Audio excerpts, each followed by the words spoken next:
तरह इधर से उधर उड़ते बच्चों का पसंदीदा खेल स्केटिंग है। इनके दिन रात की मेहनत शानदार करतबों में बासानी देखी जा सकती है।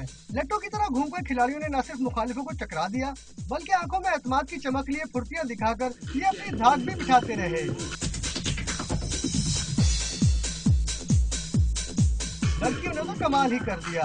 ऐसी फनकारियां दिखाई कि लड़के भी हैरान रह गए। ऐसे में पाकिस्तान की शहजादी का रूप धारे मरियम परों के बजाय पहियों से उड़ती नजर आई।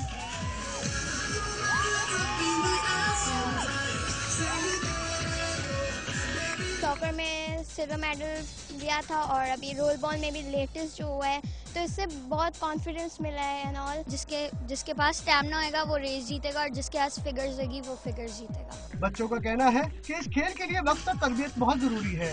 बगैर सीखे खेलने वाले अपनी हड्डियां भी तोड़वा सकते हैं। कैमरामैन अनिल अहमद के साथ महराज अख्तर, डॉन न्यूज, कराची।